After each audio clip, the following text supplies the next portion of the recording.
to the Verdin Verdict Sports Show. I'm your host, Jacob Verdin. I hope everybody's having a good one.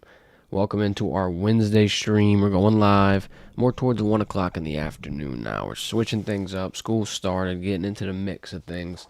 Football season's on the horizon, though. We're really close to the Vegas showdown, the kickoff classic, if you will. Been a lot of talk, a lot of hype, but it's finally going to culminate into hopefully a W. I mean, either way it goes, I think it won't be the end of the season for either team. I think both teams are kind of in a bit of a similar situation, finding themselves out, figuring out the identity, figuring out the pieces that have now eventually moved on to the NFL.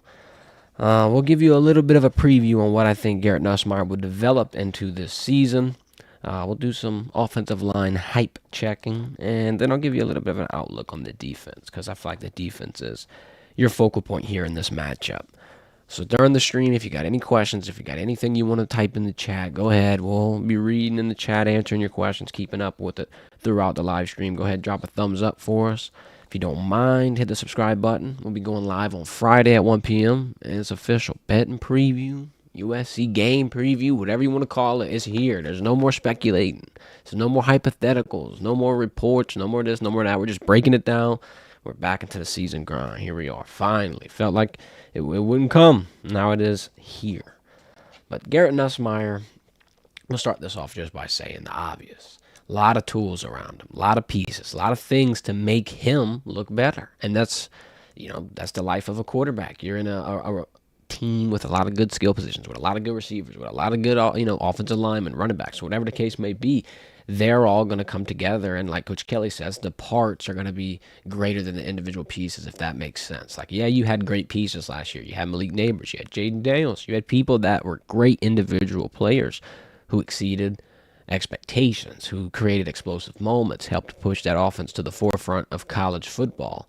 But this year, you've got a bunch of continuity across a lot of position groups. Quite frankly, if you ask me, despite losing the three explosive players, you might be looking at one of the most experienced, balanced LSU offenses in a while, maybe all time. You've got one of the best offensive lines of all time. You've got a deep wide receiver room. Sure, you don't have that like flashy duo in terms of name or recognition like you had with Malik and Brian, and then of course with J-Jet and Jamar, and there's been a lot of those, right? There's been a lot of big pieces, and now it's more towards just everybody's experienced, everybody's kind of been gelled into the scheme for the last 3 years. And Coach Kelly made mention to it. The people that were freshmen in the opener against Florida State when Coach Kelly arrived, and they played in New Orleans, and what was it, the All-Star kickoff special, All-State kickoff special, something like that. Whenever LSU got embarrassed the first time by Florida State, some people learned from those moments. There's some bruises along those upsets. There was some, adversity that kind of helped these players who are now the veterans, who are now stepping into these bigger roles. Harold Perkins and Will Campbell, both number 7s. I mean, just to name a few of the players that are now in a completely different situation this year than they were. And that's why I'm just wondering, like, the team as a whole seems to be way more experienced, way more balanced, way more, they have a lot more potential, if you ask me, just because it's not going to be their first time walking around the block. Last year you had some pieces that were still green, some pieces that still had to be, taught the way and the entirety of the scheme and just what the coaches expected from them. This year, you could kind of start to see everything come together, at least in the fall camp sense. I mean, the defensive side, it looked a lot better than what you would have expected it to look like, or what you've seen throughout last season. And last season, they had their highs, they had their lows. It was like a roller coaster season. At times, the defense had some moments where we were like, okay, it's maybe not the end of the world. And then there were other times where it just was like a train going off the tracks. This year, at least from what we've seen in fall camp, the defensive line's kind of been putting in some pressure and being able to actually make their presence felt. And that's going to give you a little more confidence, because you don't put them DBs on an island like that. And then, let's address the DBs individually as a group. Ashton Stamps has shown a lot of growth. He looks like a guy that you could 100% look to be not only a leader, but a consistent starter, a consistent impact. Same thing for Harold Perkins. I mean, last year he had his moments as well. Yeah, he's always got that big game capability, that big play capability. I'll compare him to someone like Tyrann Mathieu. You're better with him on the field, just being there. Now, in this instance, I think, that there's maybe hype isn't the right word, but there's just a lot of expectations around the building that these guys aren't going to be the LSU team that you've seen in past years in a good way. They're going to take all the experiences. They're going to take the new scheme. They're going to take the new, insight, if you will, from the coaches, and it's going to translate into a product that's inevitably, hopefully, an elite championship like level performance. And I mean, that's what the coaches have been preaching. That's been the main goal, if you will, for Coach Kelly, is just to try to get this team back into that legitimate status. And they're debuting at number 12. That's the bare minimum of what you need to be into the college football playoff. And I feel like they can improve on their ranking. I think them debuting at that spot says a lot about what not only the college football officials, but just what the college football world as a whole thinks of the team. Some people might not like the number 12 ranking. I feel like it's a pretty good spot to put them because it's preseason. You really don't know what to expect. Last year, sure, you had a fantastic team comparatively, to most other situations and most other years.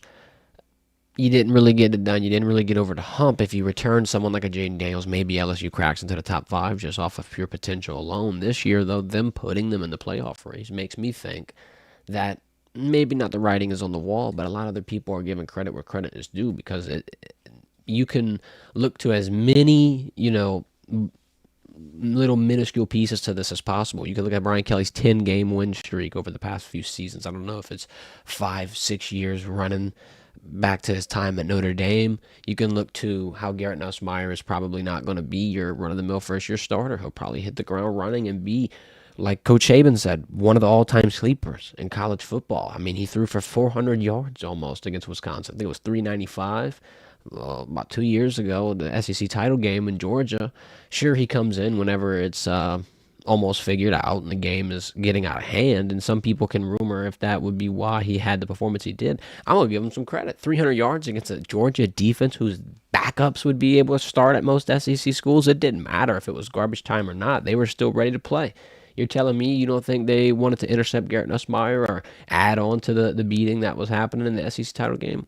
Of course they wanted to. They were still playing. Garrett Nussmeier had a great game, showed flashes, and the type of progression I expect him to go on, I think that'll be expected. The 300-yard game will probably turn into your average Garrett Nussmeier game, and that's not saying it's going to be bad. It's obviously fantastic. It's just saying how consistent and how great he really could turn into, especially with these pieces around him. Not to mention, he's going to prove himself a year. He's got a lot of motivation. He could be one of the few players in college football, really in the history of college football, that can have one solid season, fantastic season, and head to the NFL draft and probably get drafted with a high pick just because of what he's going to show. He's also grown a lot, decision-making wise, mentally, and I feel like both of those aspects are going to help you as a starting quarterback. Everybody wants to know about the chemistry. Everybody wants to know about just his arm, if he's going to throw picks. I think the decision-making kind of goes into, that discussion a little bit. It looks like he's a lot smarter. He's been not risking it as much in practice, and a lot of people are saying, well, practice is a time to risk. I mean, I'm not going to argue with you there, but he's even taken those moments to be able to be safe and throw a ball out of bounds, throw a ball away, keep a ball out of the defense's hands, if you will. And I think that shows growth, it shows maturity, it shows the direction that not only Garrett Nussmeier's headed in, not only the offense is headed in, but I think that the entire team as a whole.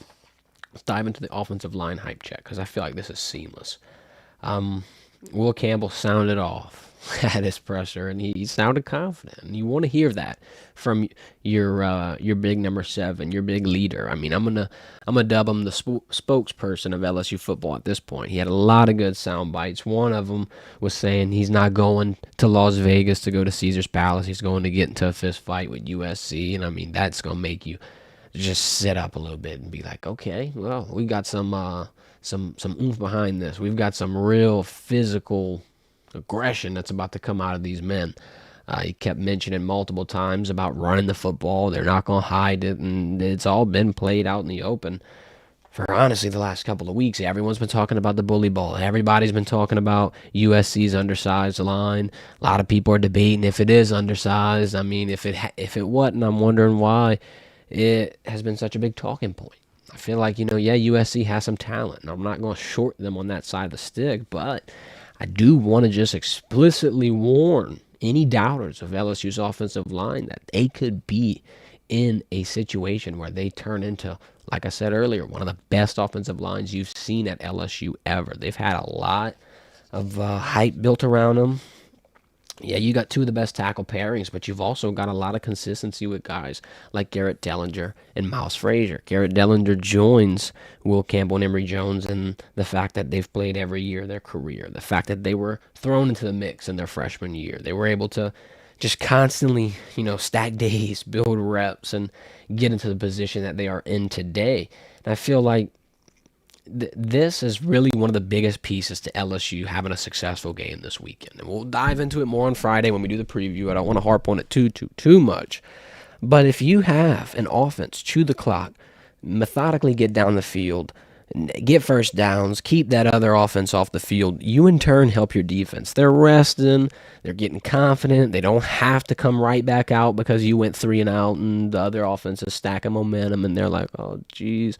The being able to keep USC at bay with running the ball right down the middle, right outside, whatever the case may be, I think that's going to be the biggest boost to LSU as a whole. Sure, you're going to be able to score points. Sure, you're going to be able to tire that defense out. But like I said, the main thing that's going to be able to be benefited from this is the fact that the clock's going to get chewed and the other offense isn't going to see the field as much. They won't be able to get into that groove. And I feel like, that's going to help that defense get eased into their new spot with their new coaches, their new schemes, their new roles. Another thing with the offensive line, I would wonder if Tyree Adams and Paul Mubunga are going to get in. You've kind of seen them flash in and out in substitute roles throughout this camp. I'd imagine Miles Frazier is good to go. They had him listed as probable. I feel like if he's not, then Tyree's going to step in. But other than that, I don't think there's really much uncertainty for this offensive line, and really as the offense as a whole. Not much uncertainty. The game plan's clear, cut, and dry, and if they execute it, they could really be on the road to quite a year, quite a development from, season's beginnings as of late. One of the other things that I would really pay attention to for the offense would be Chris Hilton and this injury status. My gut, just from what I feel, what I've seen, just throughout the last couple of weeks and just, even maybe the last couple of days, I would say Chris Hilton would be a go. He's questionable. They're taking their time with him. He's got a bone bruise. This could just be a precaution to where if he doesn't get to the point they expect him to get at in his recovery process, that they could pull him last minute. Wouldn't imagine that it would happen. I feel like all systems are go for Chris Hilton. It looked like he was, able to get into practice. Looked like he was able to kind of get moving around. I feel like if it was a really, really, really tough spot for him to get in, it wouldn't be a questionable, marking on him. Like I said, I just think the questionable tag is more so about let's monitor him. Let's see what we can get from him. Let's just kind of see what speed he's at. And I think it'll kind of get wiped off of him. I think Miles and Chris will both play. Both obviously big boost to the offense, the production, the consistency, just the continuity. You want your guys to all be out there. You want your guys to all be alongside each other. And you don't want any uncertainty on any last-minute changes, especially on your offensive line or your offensive skill positions, because those are really your biggest pieces that are going to be able to help boost this team. Real quick, before we hop into our defensive outlook, shout out our guys at Happy Dad. We've been partnering with them throughout the summer. We're going to continue to partner with them throughout the college football season to give you a couple of interesting things. We're going to keep under wraps. We're going to be announcing them here soon. We'll probably be announcing them next week. I'll keep y'all updated, but wanted to drop a little nugget out there. Happy Dad, gluten-free, low in sugar, no artificial flavors, best taste of hard seltzer on the market. Get it at Rouse's, get it at Walmart, get it at Albertsons. It's been in stock. Sometimes you go to the shelf and it's out of stock. Sometimes it's not there. I went to Rouse's the other day, saw a little pallet of it, so go tell them the Verdin Verdict sent you. Go grab you a case, go refresh into this fading Louisiana summer heat. We're about to be into fall. It's not going to be drenching and miserable. But as you wrap up your summer, crack you open a happy dad. Support the boys. Appreciate y'all for joining. Real quick, defensive outlook.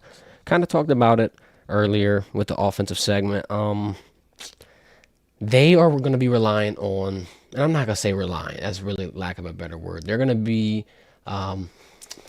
focused or kind of controlled with based on how the offense does. If the offense can chew clock, if the offense can keep USC off the field, then LSU's defense doesn't have to have that continuous coverage. They don't have to keep scratching their heads and watch Lincoln Riley and that offensive masterpiece. I want to stress this. I can't stress this enough. Lincoln Riley, he's not just your average offensive-minded coach. And quite frankly, the statistics, albeit in the Pac-12 and against Pac-12 opponents and against people of that nature, they've had a pretty damn good run at putting points on the board. Pretty sure, I feel like one of the lowest point totals he's had recently was in like the 35 to 40 point range, which is insane because if you're averaging 35 points, you can damn near boat race anybody. Not to mention pushing it more towards 40 points per game. I'm not saying you're going to expect it or whatever. All I'm saying is to curb a Lincoln Riley offense, you have to have a stellar, clock management system. You're going to have to 100% hold the ball, win the time of possession battle, run the clock, and hopefully just get that defense on USC side uncomfortable to where your defense can be the opposite. Be comfortable. Know that the offense has it in control. Know that the time's getting chipped away and they don't have to be sitting there constantly performing, being looked to stop what could be an explosive offense. Yeah, Miller Moss is in his first year, but I don't think it matters. I think Lincoln Riley's had a lot of success with a lot of quarterbacks. We can dub it back to his Oklahoma days. You got Baker Mayfield. You got Kyler Murray. Of course, you got Caleb Williams. I mean, he's had pretty good success with a lot of change, with a lot of pieces moving in and out. Lincoln Riley, I'm not gonna let this one fly under the radar. I think what's gonna have to happen, aside from LSU's offense chewing the clock, is the D-line's going to have to steal the show. They're going to have to lead the way. They're going to have to put pressure on the quarterback, push through that offensive line, and not have the DBs cover as long. Don't put them on islands. Don't allow the quarterback to just sit there in the pocket and have all the time in the world to pick through your defensive coverage and decide where to put it and decide, how they're going to kill you.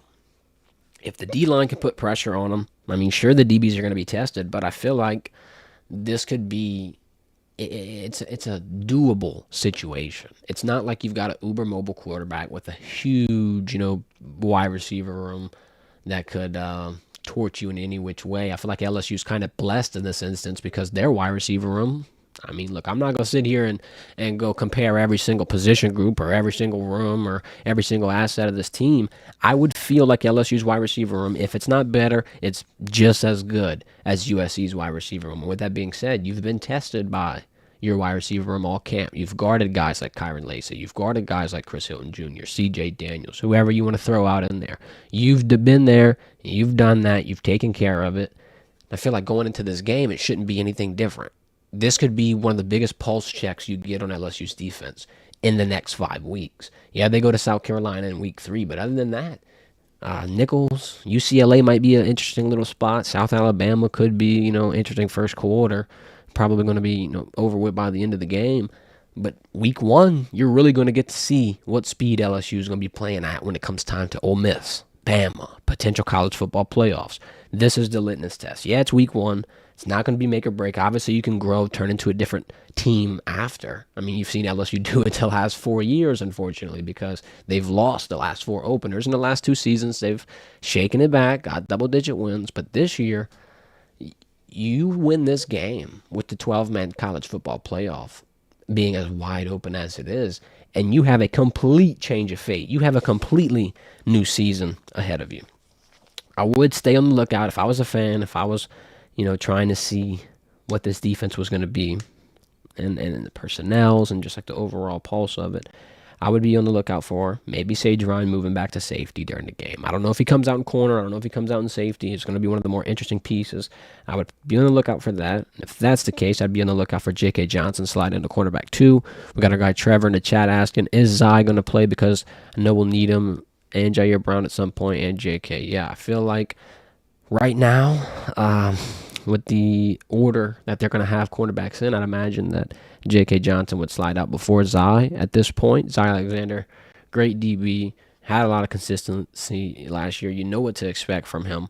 Don't know if the recovery's hindering it. Don't know really what it is. But J.K. has kind of hopped in front of him. When you saw Sage Ryan not practice at the end of fall camp, J.K. was filling in and stepping up to cover that cornerback 2 role. So if Sage makes that switch to safety, those two moves are going to go hand in hand. And I would even, honestly, I'd say you could potentially see Toviano on the field at times. It's all going to depend on how this DB room and the defense as a whole comes out and starts. But could be some shakeups real quick. We got Connor in the chat saying, I hope Sage Ryan and Major Burns ball out this season. And I think they can. I feel like not only...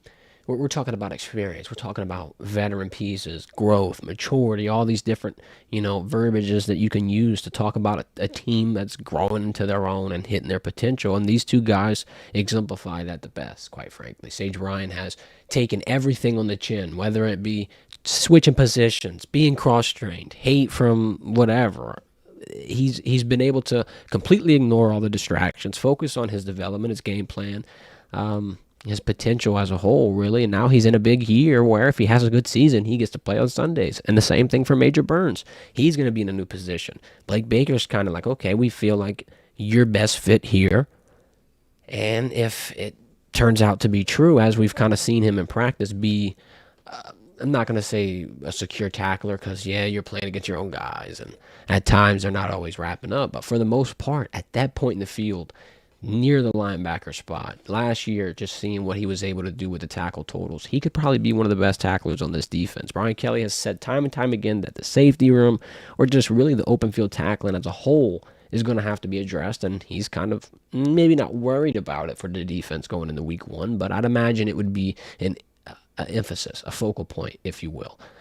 I don't think anybody's going to be able to attack that and eliminate that worry more than Major Burns. I think he's going to have a pretty good year, a lot of statistics, a lot of big moments. And another person, Harold Perkins, he could take over in week 1. He could have one simple play. It could be a game-saving interception, fumble, tackle for loss, sack, doesn't matter. One big moment, one type of big boost, and he could potentially light a fire that stays burning for the entire season for this defense. All you need is to just flip that switch and show everybody that you're ready to play. You start doing that by wearing number 7, and then you finish the other half by showing up week 1 and playing like number 7. I feel like he's going to be able to do it. He's done it in fall camp. He's picked off Garrett Nussmeier. He's been all over the place. Brian Kelly said he's been super hard to block. It's all music to your ears. But now we're going to have to see it play out, unfold, and really just hopefully translate to a successful game against USC. We're about to shoot out here, get off the live. We're going into Tiger Stadium. We're going to check out the new Jumbotron. I've seen a couple of pieces of it, but it's officially finished. It's going to be done in time for September 7th in Nichols game, which is crazy because a couple of days ago, I walked by the stadium, walked by the scoreboard, and I didn't think it would be ready. That was my first thought is, how are we having a game in a week? And this isn't done. Boom, blink your eye, next day, you wake up and it's damn near done. They have the whole backing of the scoreboard done. I think they got new ribbon boards and then 2 smaller scoreboards on the north side of the stadium. So we're going to have those out on the socials today. I'll put the links to our socials in the description at Verdin Verdict. We have our USC preview on Friday. Like I said, no more rumors, no more hypotheticals. We're just simply in the thick of the grind now. USC game on Sunday. We'll be in Vegas. Live coverage headed your way. Hit the subscribe button so you don't miss it.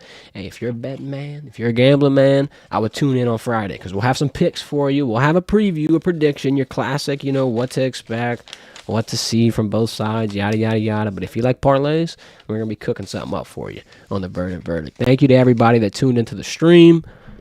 Thank you to our guys at Happy Dad for the support. Friday, it's all coming down. This has been the Verdin Verdict. I'm your host, Jacob Verdin, bringing you sports talk on the go. Hit the like button on the way out of the stream. Y'all have a great day.